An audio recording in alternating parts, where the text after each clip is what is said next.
So exercise 5.2, question number 13 now. So question number 13, there is a arithmetic progression given there. The first term is 105. So A is 105, 105. Common difference is 112 minus 105. So the common difference is 7. And the last term that is given here is 994. So what is the last term? Last term is actually L or AN. It's the same thing. So you can represent it by AN or L. So this is our question. Now, in this, the question is find out how many terms are there in this arithmetic progression. Now, how did we get this series? The series says that you have to find out the multiples of 7. Multiples of 7 which are of 3 digits.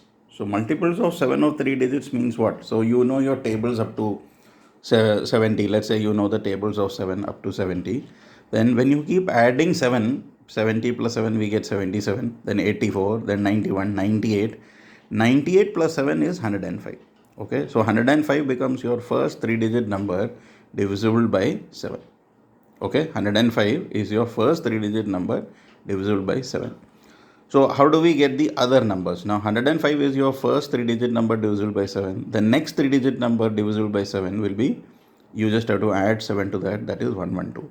Similarly, the next one will be 119 and so on. Now your 3-digit number, the maximum 3-digit number possible at all is 999. But is that divisible by 7 or not? So what we need to do is to find out whether it's divisible, we need to divide that by 7.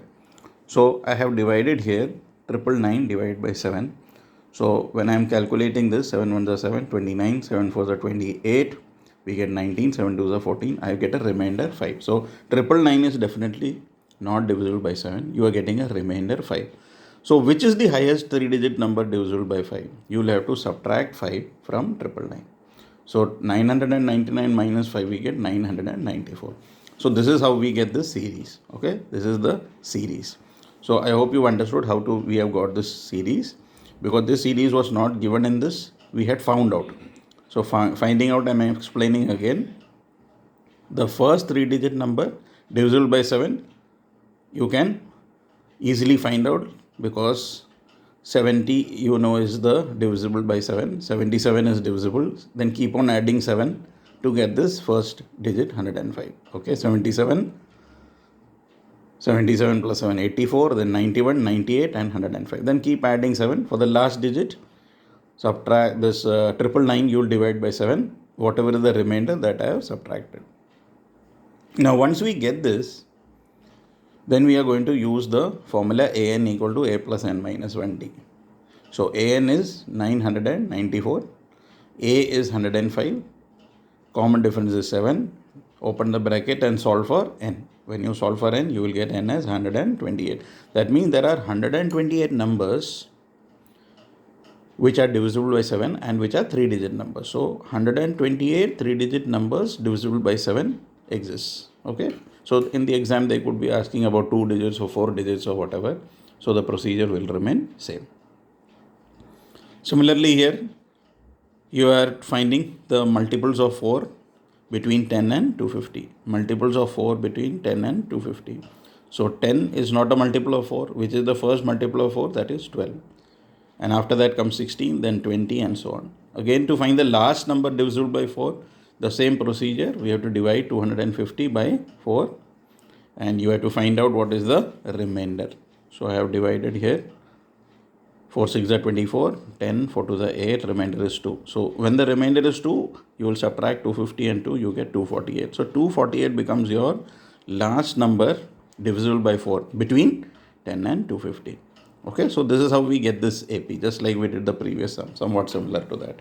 Now we know the last term, an, that's 248. We know the first number 12, common difference we know is 4. We'll solve this and get the value of n. N is coming 60. Then the next question says there are 2 arithmetic progressions. One is 63, 65, 67. Another is 3, 10, 17. Okay. These are 2 arithmetic progression. And if you look at the first one, the common difference is 2 and next one common difference is 7. Okay. This is starting from a smaller number. This is a bigger number. But ultimately the second series will catch up with this, because the common difference is more. So you are increasing 7 7 here and you are increasing only 2 2 here. So the question is, at what point of time are the nth term of these going to be same? Okay, so here first term, second term, third term, the gap will keep on closing, and after how many terms are they going to come equal, right? So that's the question. So we have assumed this as the nth term an1, and this is the nth term of the second series, that is an2. So question is, when will they be equal? So I'm applying the formula a plus n minus 1d for both the arithmetic progressions. So here a 63, n minus 1, common difference is 2. For the second one, a is 3, n minus 1, common difference is 7.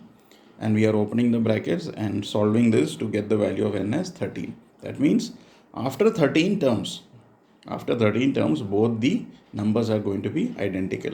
Okay, so answer will be 13th term of the arithmetic progressions are going to be equal.